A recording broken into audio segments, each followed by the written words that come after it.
Hello everyone. Now I am going to start a new chapter. Chapter number 15, excretion and osmoregulation in state board textbook.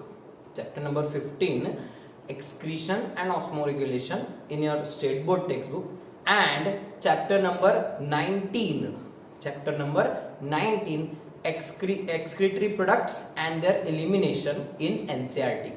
Chapter number 19, excretory products and their elimination in NCERT. So ये chapter हम start कर रहे हैं. इस chapter का कोई भी हिस्सा डिलीट नहीं हुआ है, कोई भी पार्ट सिलेबस से रिड्यूस नहीं हुआ है. So I am going to take this part first. बाकी कई चैप्टर्स में से बहुत सारा सिलेबस डिडक्ट हुआ है एंड देयर आर चांसेस कि और भी पार्ट डिलीट हो सकता. तो अभी ये चैप्टर पूरा का पूरा अपने को करना है. So I am starting with this chapter. Okay, now what is this chapter? First of all हमको इस चैप्टर में, जैसे कि आप नाम देख रहे हो, excretory products and their elimination या फिर एक्सक्रीशन एंड ऑस्मोरेगुलेशन.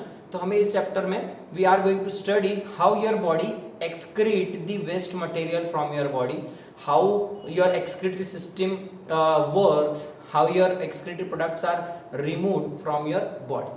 तो आपको पता है हमारे बॉडी में अलग अलग सिस्टम्स है. तो सबसे पहला सिस्टम हम देखने जा रहे हैं ये वाला एक्सक्रीटरी सिस्टम. ओके, इसके अंदर रहेगा तुम्हारा आज भी जो कोई भी पार्ट्स है. आज मैं तुमको introductory part plus various modes of excretion बताने वाला हूँ. सो सबसे पहले देखते हैं इसके अंदर के कुछ बेसिक टर्मिनोलॉजीज जो हमको आगे काम में आएंगे. So the first word is your excretion. So excretion, जैसे कि नाम से ही पहला शब्द आपको मिल गया excretion. What is excretion? It is the process of collection, separation and removal of harmful, toxic, nitrogenous, metabolic wastes, nitrogenous metabolic waste and other waste products through urine. It is the process of collection. हमारी body में जगह जगह पे waste product तैयार होते हैं. क्यों? Because you eat some food and that food is digested by your digestive system. Then that food is absorbed through blood and blood will transport that food to all the cells. Then the cells will be there and they will be in contact with your blood capillaries. They will pick up the nutrients. Glucose उठा लेंगे blood में से, sugars उठा लेंगे, proteins, amino acids उठा लेंगे, lipids उठा लेंगे. Then cells will use that product, use that material. Glucose को use करके ATP बनेंगी, proteins को use करके amino acids को use करके नए proteins बनेंगे, fat से भी फिर energy derive होगी या कोई और products बनेंगे. And as a result of this metabolic process, certain other products are formed which are sometimes harmful or wasteful products. Oxygen तुम जो इनहेल करेंगे वो ऑक्सीजन पूरे बॉडी में जाएंगी सब तरफ थ्रू ब्लड. ओके, और फिर आपके सेल्स वो ऑक्सीजन पिकअप कर लेंगे and they will release CO2 in return and your blood will carry that CO2 to the lungs back. Okay, तो इस तरीके से कुछ वेस्ट प्रोडक्ट्स आपकी बॉडी में हमेशा तैयार होते रहते हैं. जैसे कि आपके वेस्ट प्रोडक्ट्स में सबसे कॉमन वेस्ट प्रोडक्ट्स रहते हैं ammonia, urea, uric acid, creatinine, hippuric acid. Just note them down, अपन वन बाय वन इनके बारे में बात करेंगे. Hippuric acid, then there are some other guanine या guano, okay, xanthines. Okay, then other products like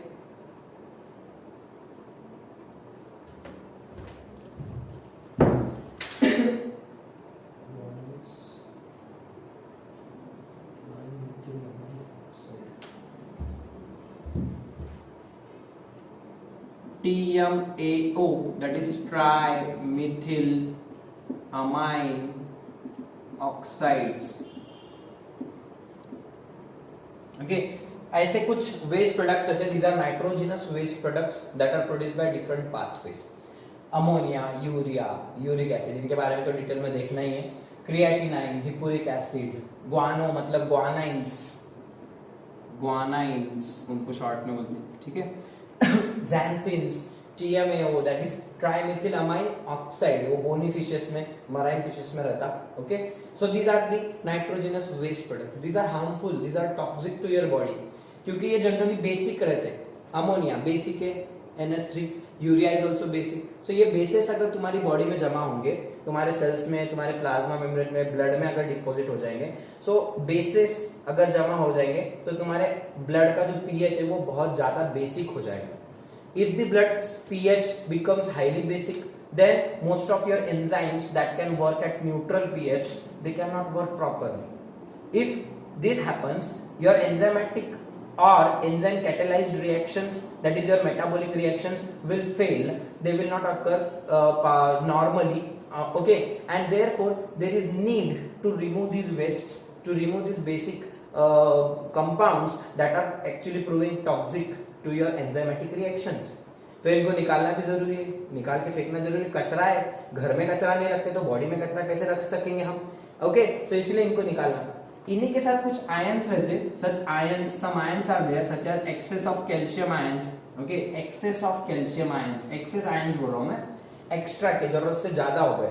calcium, sodium, potassium ions. Okay, various ions are there, chloride ions, H+ ions. Okay, that is the protons. So ऐसे कई ions रहते, they can be again harmful. Phosphates रहते कई सारे phosphates. Okay, so PO4 3- etc. तो ये भी निकालना जरूरी. कुछ ड्रग्स आप जो आप खाते किसी बीमारी में, हम जो कोई ड्रग्स लेते तो वो दवाइयाँ वगैरह जैसे कि आयोडोपायरेट्स, आपका पैरासिटामोल, ठीक है, बुखार आने के बाद सबसे पहले खाते जो पैरासिटामोल वगैरह, राइट. सो इस तरीके की कई सारी दवाइयाँ, ड्रग्स जो हम लेते रहते हैं, पेशेंट्स को देते रहते हैं. Okay, so they are also sometimes in excess, so they should be also removed from your body, otherwise they prove harmful. Okay, इसी तरीके से इनके अलावा और कई वेस्ट प्रोडक्ट्स हमारी बॉडी में तैयार होते हैं, जैसे कि हम जो स्पाइसेस खाते, मसालेदार फूड खाते. ओके, इन फूड के अंदर, मसालेदार चीजों के अंदर कुछ वोलाटाइल गैसेस रहेंगे, वोलाटाइल सब्सटेंसेस और गैसेस, स्मेल वगैरह रहेंगे, कुछ फ्रेग्रेंस रहेंगे. आप जो मसालेदार फूड खा रहे हैं, क्रंची वगैरह कुछ खा रहे हैं, तो उनमें से जो कुछ भी गैसेस तैयार होते हैं तो वो भी निकालना जरूरी है. तो उनको निकालने की प्रोसेस भी हमारी बॉडी में होनी चाहिए. इनके अलावा आपकी बॉडी में कुछ एक्सेस ऑफ हॉर्मोन्स तैयार होंगे.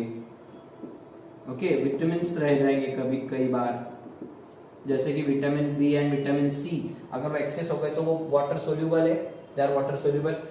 अपने पास जो ए, डी, ई और के है, ये 4 विटामिन्स योर लिपिड सोल्यूबल या फिर फैट सोल्यूबल है, दे आर वाटर इनसोल्यूबल. और ये जो दो है, B and C, vitamin B and vitamin C, they are water soluble and hence they when they are consumed in excess, so they are excreted through your urine.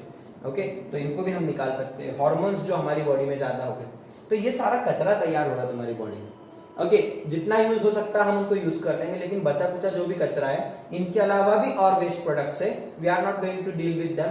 लेकिन इतने प्रकार के waste products हमारी बॉडी में तैयार हो सकते हैं. हमारी नहीं, और भी ऑर्गेनिजम्स है, एनिमल्स है, तो अलग अलग ऑर्गेनिजम्स में अलग अलग प्रकार के excretory products. So what are the common excretory products? Common excretory products. So these are the common excretory products. इसमें CO2 डाल दो गैसेस में, important. Okay, CO2, this is also excretory product. There are some other excretory products like excess ions, etc., drugs, etc. So all these products should be first of all collected from your body. Okay, once collected by different modes, they should be separated from that blood, separated from that part. Okay, and they should be accumulated, they should be concentrated, or whatever is reaction required. So they should be converted into waste, either in the form of urine or in the form of sweat or in the form of excretory gases. Okay, excess of gases. So वो सब तरीके से उनको जमा करते हैं. Faecal matter, कचरा, latrine तैयार हो जाएगा, और सारा कचरा आपका जो एक्सक्रीटरी पूरा वेस्ट है, so it is separated and then removed from the body because they are harmful, toxic and nitrogenous wastes. Okay, so this process of collection, separation and their removal from the body in either in the form of urine or other methods. So that process is known as excretion. Mainly it deals with the excretion of nitrogenous wastes, and that nitrogenous wastes are these nitrogenous waste. कौन से अपने nitrogenous waste? So these are your nitrogenous waste products. Okay, they are first of all removed from your body because they are highly toxic. Okay, so thus excretion is removal of these products. Then what is osmoregulation? Osmoregulation is nothing but the process of maintaining water salt balance or osmotic balance, maintaining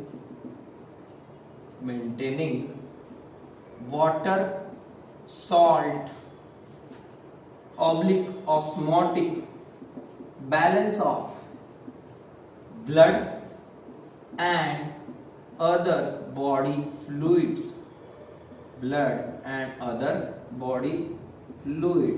So this process of maintaining water salt balance सीधा सीधा है. अगर आपकी body में ज्यादा salts हो गए, salts क्या रहते हैं? NaCl, KCl, these are salts. Okay, so अगर आप ज्यादा सॉल्ट खा लिए, ऐसा जरूरी नहीं कि सिर्फ आप नमक खा रहे तो ज्यादा सॉल्ट हो जाएगा.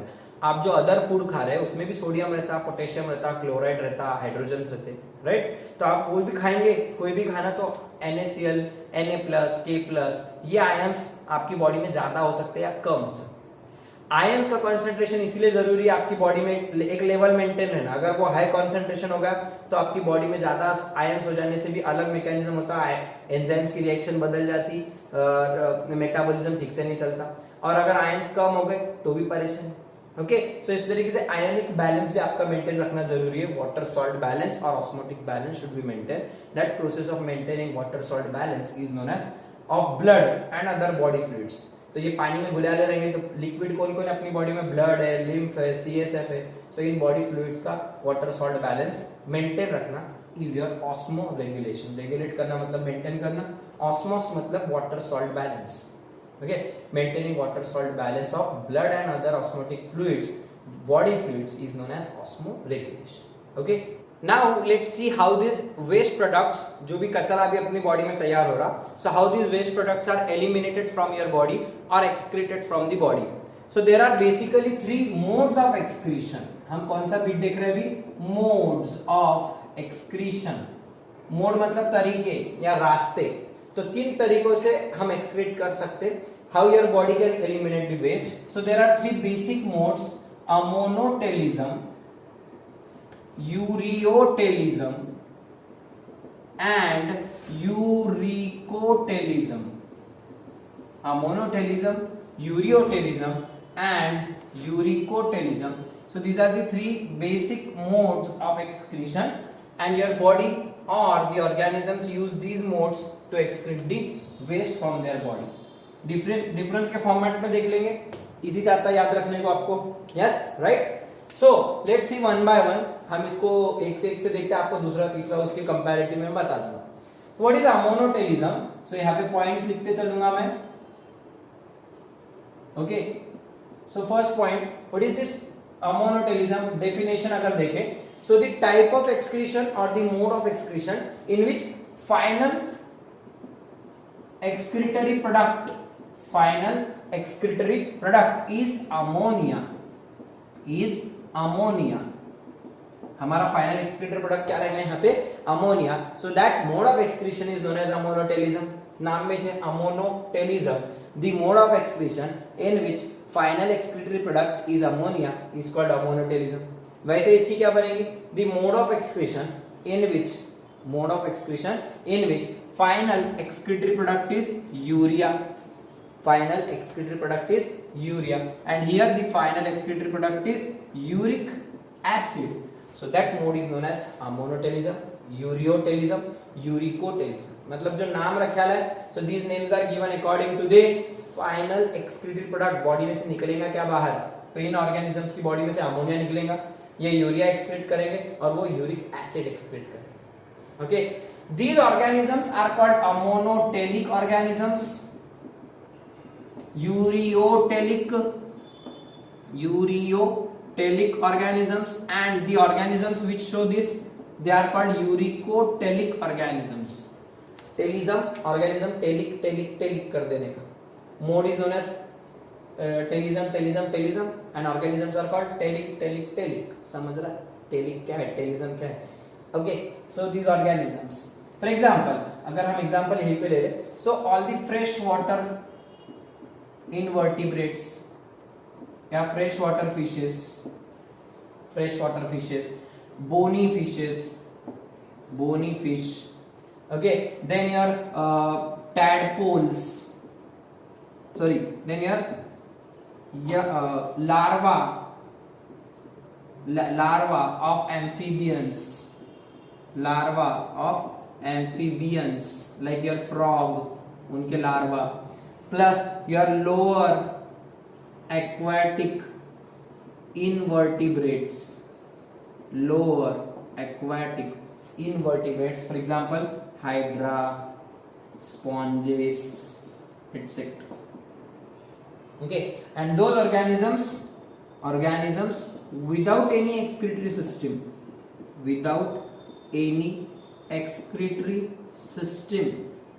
so they are also amonotelic.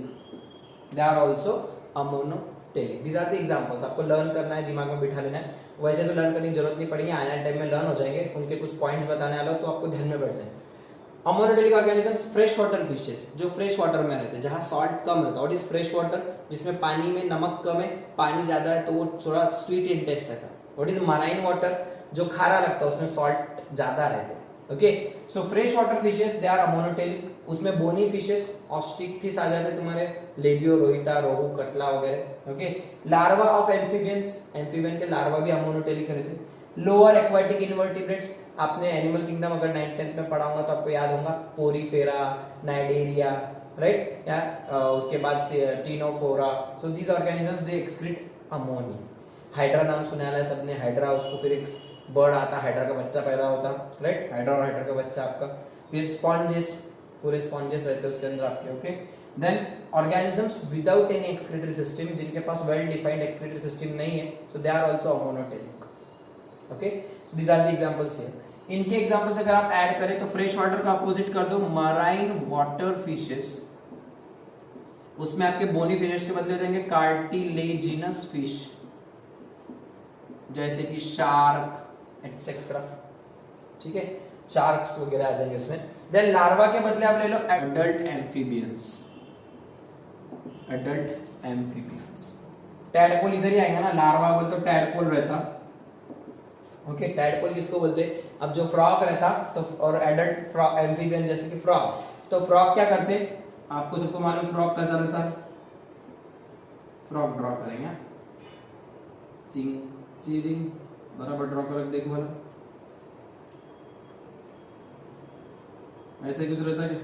Okay, टाकला फ्रॉग है, तो ये जो फ्रॉग है इसके ऊपर स्पॉट्स रहते हैं. हाँ, आप सही लग रहा होगा सर. यस, ओके, मुंह,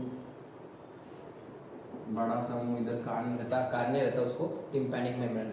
अब ये फ्रॉग क्या करता, पानी के पास में जाते और फिर उनका जब भी उनके एग्स जो रहते पानी में डिपॉजिट कर देते, फीमेल एग्स डिपॉजिट कर देंगे, स्पर्म्स भी वही डिपॉजिट होंगे एक खड्डे में. फिर वो उनका फर्टिलाइजेशन होता और फर्टिलाइज होकर उनके छोटे छोटे लार्वा तैयार होते. ओके, वो लार्वा ग्रो होते, अल्ली के जैसे रहते कीड़े. ओके, वो थोड़े और बड़े होने लगते और फिर उनको ऐसे ये एक स्टेज आ जाती जो फिश जैसी दिखती. ठीक है, this is called tadpole stage. इसको और ग्रो होते फिर छोटे छोटे, फिर उसको पैर आने लग जाते. ओके, और फिर वो छोटा सा बेडूक बन जाता और फिर वो पानी के बाहर आके रहने लगता और अडल्ट एम्फीबियन, अडल्ट फ्रॉग बन जाता. सो ऐसे अलग अलग एग, लार्वा, फिर उससे और मल्टीपल स्टेजेस में जाके अडल्ट फ्रॉग बन. तो जो टैडपोल लार्वा है, मतलब ये जो छोटा लार्वा दिख रहा है, this one, so it excretes ammonia, whereas this adult which lives on land it excretes urea. तो आपको दोनों एमसीक्यू पूछेंगे. लार्वा में क्या एक्सक्रीट होता, वो पानी में रहता है इसके लिए अमोनिया, और ये पानी के बाहर रहता है इसके लिए यूरिया. व्हाई अभी समझेगा थोड़ी देर के बाद. Okay, then human being, earthworm. Actually earthworm is here also, क्योंकि अर्थवर्म दोनों मोड्स बताता. It is partially amonotelic when water is available, and when water is less mud is not having much water, mud dries, तो it becomes ammonotelic, ureotelic, it excretes urea. ठीक है. So human being, earthworm, most of the mammals, so they are ureotelic. Lastly uricotelic में insects, most of the insects, then your reptiles and birds, so they are your uricotelic. Some mammals are also there, camel वगैरह जैसे, so they are uricotelic organisms. Okay, examples लिख लिए, note कर लो क्योंकि धीरे धीरे याद करने के आपको है. ओके, प्लस एडिशनल एग्जांपल्स आपको दो ऐड करने के, your homework. Add 2 examples here, 2 here and 2 here. Okay, now examples add करने के बाद if you come to next point, what is the specific feature of each mode. तो अगर हम ये देखने गए तो आपको पता चलेगा the final excretory product is ammonia, final excretory product is urea and final excretory product is uric acid. So how that product is formed, formation कैसे होता प्रोडक्ट का. सो जो आपकी बॉडी में एक्सेस के अमाइनो एसिड्स है, so that amino acids undergo deamination and simply by deamination it produces ammonia. आप जो कोई भी प्रोटीनस फूड खा रहे हैं तो वो प्रोटीन्स तो आप यूज कर लेंगे, अमाइनो एसिड्स यूज हो जाएंगे, लेकिन एक्स्ट्रा के प्रोटीन्स अपनी बॉडी में लीवर में जाके उनका डीअमाइनेशन होता और यूरिया तैयार होता. लेकिन ये जो फिश वगैरह थी इनमें क्या होता, नॉर्मली उनके स्किन में वो डीअमाइनेशन हो जाता और फिर यूरिया गैस के रूप में रिलीज होती. सो वो गैस बन जाती अमोनिया. ओके, यूरिया गैस नहीं, sorry, ammonia gas. And that gas is directly released by diffusion. किस ऑर्गन से डिफ्यूज होती, organ used for excretion, skin से डिफ्यूज हो जाती, वो डिफ्यूजन होके गैस बाहर निकल जाती. सिंपली गैस स्किन के बीच में जो पोर्स एकदम मेम्ब्रेन रहेगा अपना प्लाज्मा में, उसके थ्रू वो डिफ्यूज होता है gas ammonia and it is excreted directly outside the body. Okay, लेकिन यूरिया में क्या होता, अमोनिया जो बनता, सेम प्रोसेस, अमाइनो एसिड्स रहेंगे अपनी बॉडी में एक्स्ट्रा के, ज्यादा के खाए वाले प्रोटीन्स उनके अमाइनो एसिड्स बना ले देंगे. वो अमाइनो एसिड्स क्या होते, they undergo deamination to produce ammonia and that ammonia is then converted into urea by means of one cycle and that cycle is known as ornithine cycle. कौन सी cycle, ornithine cycle से urea तैयार होती है and that occurs in your liver. This cycle occurs in liver. We are not going to study the ornithine cycle, कोई जरूरत नहीं है, बट लीवर में यूरिया एक्सक्रीट हो जाती by urea is formed in liver by ornithine cycle from ammonia and then it is excreted through kidneys in the form of urine. This is in the form of gas. Gas है ना, ammonia gas तो gaseous जाएगा, लेकिन ये urine रहेगा मतलब liquid के form में एक्सक्रीट हो. Okay, and here that uric acid is again formed by this further degradation of urea ammonia and that cycle is known as inosinic pathway which also occurs in liver. तो urea बनाने की cycle ornithine cycle और uric acid बनाने की cycle आइनोजेनिक या इनोसिनिक pathway, इनोसिनिक cycle, कोई भी बोलो. दोनों एमसीक्यू में पूछते कि यूरिया बनाते कौन से साइकिल से, ornithine cycle, discovered by Kreb. वही आपका क्रेब साइकिल वाला हैंस क्रेब, उन्होंने डिस्कवर किए थे. एंड आइनोजेनिक पाथवे या inogenic pathway, so it was it's associated with the excretion formation of uric acid and excretion of uric acid. तो वो liver में बनता है, ये भी लीवर में तैयार होता है. ओके, ये स्किन में जहां वहां बनते. अब ये जो है किडनीज के थ्रू, ओके, ये भी किडनीज इसमें हेल्प करेंगे एक्सक्रीशन में. प्लस इसका जो एक्सक्रीशन है इन the form of pellets. Pellets मतलब छोटी छोटी लेंडियां तैयार होंगी. छिपकली वगैरह देखो, छिपकली वगैरह जो है वो रेप्टाइल है, राइट. प्लस जो कोई भी ऑर्गेनिज्म से सांप वगैरह हो गए, कीड़े रहते हैं, कई इंसेक्ट्स, तो उनके छोटे छोटे पेलेट्स जैसे गोलियां गोलियां रहती है, लाइक उनके जो कोई भी एक्सक्रीटरी मटेरियल रहेगा, सो वो ऐसे गोलियों के जैसा रहेगा. तो उसके अंदर जो पेलेट्स है या फिर एकदम सेमी सॉलिड वेस्ट के फॉर्म में एक्सक्रीट होंगे। बर्ड जो कोलगेट थूक डालते तुम्हारी गाड़ी पे वगैरह सीट पे पड़ा रहता, कोलगेट कहाँ से आता, वो उसमें व्हाइट कलर का कुछ नाइट्रोजनस वेस्ट रहता, ब्लैक कलर का कुछ तो कचरा रहता। सो वो जो खाना आ रही होगी मालूम मुझे, लेकिन क्या करे है सिलेबस में तो समझने के लिए बोलना ही पड़ता। आप समझ सकते बर्ड्स का जो कोई भी बीट रहती, पक्षियों की बीट वगैरह रहती, right. So it is in the form of either pellets, गोलियां रहेंगी, या फिर सेमी सॉलिड वेस्ट रहेंगे। Okay, so these are the organs involved and how that product is excreted. अब ये एक्सक्रीशन पानी में मिलता, आपने देखा होगा अभी फिशेस मैंने बोला, ये नॉर्मली टेरेस्ट्रियल एनिमल्स में मिलता, और वो जो है थोड़े से मुश्किल परिस्थितियों में जो रहते हैं, जैसे कि सांप बिच्छू वगैरह हो गए, इंसेक्ट्स हो गए, उनको बेचारों को पानी कम है, सो इसका पानी से कुछ लेना देना है। सो जो एक्सक्रीशन है, सो नीड ऑफ वाटर अगर देखे आपने, नीड ऑफ वाटर, सो कैसे रहती देखो, first of all need of water से पहले सोल्यूबिलिटी इन वाटर, सोल्यूबिलिटी वाला बात डिस्कस कर लेते। सो वाटर में ammonia highly soluble in water, ammonia बहुत जल्दी डिसॉल्व हो जाती। Okay, urea is less soluble than ammonia, urea is less soluble than ammonia, and it is least soluble in water as compare to this, सबसे कम soluble. Okay, then if you come to the toxicity, so it is highly toxic, ammonia सबसे toxic रहती। In fact अगर आपने ammonia gas को inhale भी करे, सो आपके नाक में थोड़ा सा ऐसा झुनझुन हो जाता, पूरा एकदम आपको छींक वगैरह आना, एकदम नाक में से खुजली जैसा हो जाता। कैसे पता चलेगा? फॉर एग्जांपल आपने अगर कभी पब्लिक टॉयलेट्स यूज किए होंगे बस स्टैंड, रेलवे स्टेशन के, तो वहां पे स्ट्रॉन्ग स्मेल आती है देखो अमोनिया की। वो स्मेल की वजह से क्या होता, आपकी नाक में झुनझुन होता पूरा, क्योंकि अमोनिया बहुत टॉक्सिक है। ओके, ज्यादा अमाउंट में इनहेल कर तो आप बेहोश भी हो सकते हैं, बाहर निकल जाते हैं कचरे में से जल्दी से। सो ये बहुत टॉक्सिक रहती है। ओके, देन अगर in comparison to this if you talk about urea, it is less toxic as compared to ammonia, and it is least toxic, बहुत कम टॉक्सिक। ओके, फिर अगर आपको इसको रिमूव करने का है तो सबसे पहले अमोनिया को जितना जल्दी हो सके निकाल देते अपन बाहर।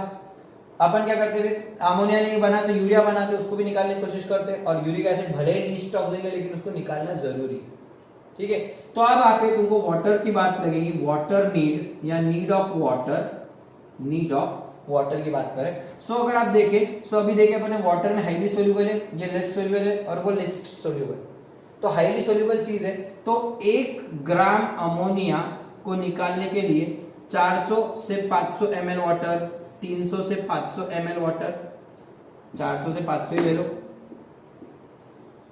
400 से 500 ml वाटर लगता, उसको डिसॉल्व करना पड़ता, आधा लीटर पानी, इतना ज्यादा अमाउंट में वाटर।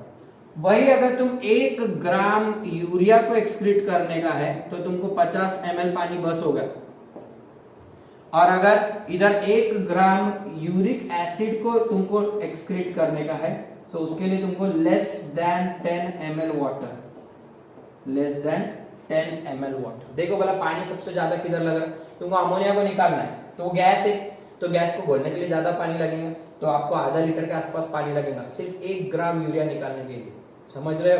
ओके, दूसरा अगर 1 ग्राम यूरिया को निकालने का है तो तुमको उसके लिए छटाक पानी बस होगा, 50 ml बोलते छटाक होगा पानी एकदम, ये आधा लीटर है, ये छटाक पानी लग रहा है, मतलब पानी बचत हो रही है यहाँ पे, और इनको तो बहुत ही ज्यादा बचत हो रही है, 1 ग्राम यूरिया के लिए बस 10 ml से भी कम जरा सा पानी लग रहा है। तो फिर इनका जो एक्सक्रीट होता है गैस के फॉर्म में, इनका लिक्विड के फॉर्म में, और इनका एकदम ऐसे सॉलिड, सेमी सॉलिड, तो ये फॉर्म में इनका एक्सक्रीशन होता है। समझ में आ रहा क्यों? ये चीजें सब जो बातें हैं एक्सक्रीशन, ना सिर्फ कचरा बाहर निकालने से रिलेटेड है, at the same time to conserve water and to see the availability of water, उसके हिसाब से भी ये वर्क होता है। ओके, सो इसलिए ये बहुत इंपॉर्टेंट पॉइंट है, यहाँ पे सोल्यूबिलिटी इसकी ज्यादा है, टॉक्सिसिटी ज्यादा है, और वाटर भी ज्यादा लग रहा है। ओके, सो यहाँ पे एनर्जी सबसे कम लगेगी, लीस्ट एनर्जी इज रिक्वायर्ड, क्योंकि पानी में घोल के निकालो फेंक दो, पानी घोलो निकालो फेंक दो, जब भी धोके निकाल देना, least energy is required.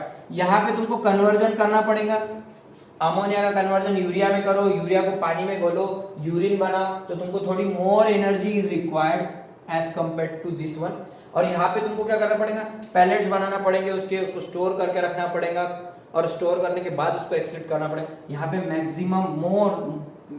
Maximum energy required, maximum energy required as compare to this two. सबसे ज्यादा एनर्जी वहां पे लगती है, बहुत एनर्जी लगेगी, लेकिन पानी बहुत बच रहा ना वहां।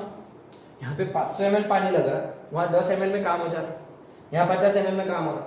तो तुम जितना ज्यादा पानी यूज करेंगे उतनी कम एनर्जी लगेगी, जल्दी जल्दी निकल जाएगा, ठीक है। और वो कम एनर्जी वहां पे कम पानी लगेगा, पानी बचेगा, लेकिन अल्टीमेटली ज्यादा कचरा वहां से बाहर निकलेगा, ठीक है। टॉक्सिसिटी भी कम हो जाती, तो उसको आप थोड़ी देर तक होल्ड भी करके रख सकते हैं।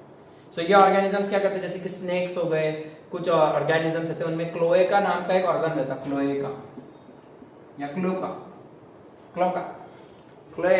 सो जो क्लोएका नाम का एक ऑर्गन है, एक जगह है रेक्टम में बैक साइड में रहता है, उनके एनस के पास में एक थैली जैसा एक ऑर्गन रहता है टेम्पररी, उसके अंदर उनका यूरिक एसिड टेम्पररी स्टोर होता, जो टॉक्सिक नहीं है इतना ज्यादा। अमोनिया अपन बिल्कुल स्टोर नहीं कर सकते, उसको निकालना ही है, लेकिन इसको अपन थोड़ी देर स्टोर करके रख सकते हैं। तो स्नेक्स कहाँ पे स्टोर करते हैं इसको, क्लोएका नाम के ऑर्गन में, और फिर वहां से फिर थोड़ी देर के बाद उसको एकदम बहुत सारा एक्सक्रीट कर देते हैं। Okay, so like this, these are the ways by which you can excrete, by which you can remove the ammonia, urea or uric acid. Okay, आपको यहाँ तक देख लो पॉइंट्स क्या क्या देखे मैंने, डेफिनेशन, ऑर्गेनिजम्स के एग्जांपल्स, फिर फॉर्मेशन का ऐसा होता, एक्सक्रीशन का में ऑर्गन्स यूज कौन से होते, इधर स्किन, इधर किडनीज, इधर भी किडनीज, या इधर दूसरे कोई ऑर्गन्स भी हो सकते हैं। ह्यूमन की बात करें तो किडनीज, दूसरे ऑर्गेनिजम्स में दूसरी कुछ चीजें रहेंगी। देन सोल्युबिलिटी देखें तो highly soluble, less soluble, least soluble in water, जबकि toxicity highly toxic, less toxic और लीस्ट टॉक्सिक। एनर्जी की बात करें तो least energy is required, more energy is required, maximum energy is required, depth. And अगर बात करें पानी कितना लग रहा है, सो फॉर एक one removal of 1 gram of ammonia you need 500 to 500 ml water, 400 to 500. For removal of 1 gram of urea you will need 50 ml, and for removal of 1 gram of uric acid you will need about less than 10 ml of water. Okay, so like this, these are the mechanisms by which you can excrete the three products from your body. There is one special mechanism called guanotelism. Guanotelism, short में बता दे रहा हूँ एक छोटा सा, guanotelism, in which guanine is the final product. Guanine, this nitrogenous base, guanine, adenine, guanine, cytosine, thymine, uracil, याद है क्या, नाइट्रोजनस बेस डीएनए आरएनए में रहते हैं। So guanine is the final excretory product, and this product is formed by metabolism of nucleotides, that is purines, क्योंकि guanine purine है ना। Metabolism of nucleotides, DNA RNA का ब्रेकडाउन होके बनेंगे। अब डीएनए आरएनए कहां से आएंगे अपने बॉडी में, अरे तुम जो फूड खा रहे, तुम प्लांट सेल्स खा रहे, एनिमल सेल्स खा रहे, तो उसके अंदर भी तो डीएनए आरएनए है, तो वो डीएनए आरएनए तुम्हारी बॉडी में जाएगा, तुम उसको डाइजेस्ट करेंगे, वो एक्स्ट्रा में होगा प्यूरिन, पायरिमिडिन, तो उनका और मेटाबॉलिज्म होगा, डिग्रेडेशन होगा, और उससे फिर गुआनाइन्स तैयार होंगे, ज़ैंथिन्स तैयार होंगे, कुछ ऑर्गेनिजम्स में ज़ैंथिन्स तैयार होंगे। अल्टीमेटली ये गुआनाइन एक्सक्रीट होते बॉडी में से, because they are high nitrogenous, highly rich in nitrogen, they are least toxic, and they are excreted from the body, and that organisms which show this one, so that mechanism is known as guanotelism, and organisms are called guanotelic organisms, जिसके examples है scorpion या scorpio, spider and penguins। देखो कितने अजीब examples है, scorpio बिच्छू, spider मकड़िया, और penguins पेंगुइना, राइट। तो ये ऑर्गेनिजम्स ऐसे, इनको बहुत ज्यादा पानी बचत करते हैं। मकड़ी को तो कई कई दिन तक बिना पानी के रहना पड़ सकता, तो वो कैसे भी पानी उसको बचाने का, तो उसको कचरा निकालने के लिए गुआनोटेलिक हो जाता है। स्कॉर्पियो भी, बिच्छू भी, जो रॉक्स की क्रिवाइसेस में, क्रैक्स में रहते हैं, वहां पे पानी बहुत मुश्किल से मिलता, तो वो पानी बचाने के लिए अल्टीमेटली ये वाला मैकेनिज्म यूज करते हैं, गुआनोटेलिक। इवन ह्यूमन फीटस मतलब जो हमारा ह्यूमन बेबी रहेगा, ग्रो होगा माँ के पेट में, so for some period before formation of kidneys, so for some time the human foetus is also guanotelic and it excretes guanine, और माँ में फिर वो गुआनाइन एक्सक्रीट करता है, mother's body then collect that guanine and it is converted into urea, and that female will urinate it through the urine. Okay, so इस तरीके से ह्यूमन फीटस भी कुछ समय के लिए गुआनोटेलिक रहता है। Okay, so this is all about your various modes of excretion. Cockroach कहाँ पे आता है आपको वो होमवर्क ढूंढ के निकालना है क्योंकि सिलेबस में कॉकरोच है। ओके, तो कॉकरोच 3 ऑर्गेनिज्म ढूंढ के निकालो, अर्थवर्म, कॉकरोच और फ्रॉग। अर्थवर्म, कॉकरोच और फ्रॉग, ये तीनों कौन से मैकेनिज्म में आते हैं? फ्रॉग में मैंने बता दिया लार्वा और adult, larva ammonotelism, adult ureotelism. Earthworm भी कभी अमोनोटेलिज्म बनता और कभी यूरियोटेलिज्म बनता, लेकिन कॉकरोच का पक्का ढूंढ के निकालो। कॉकरोच एक इंसेक्ट है तो आपको हिंट दे दिया, आप ढूंढ सकते कॉकरोच क्या रहना है। Okay, so these are the examples of all modes, and here it is done. We'll see the next part in our next lecture.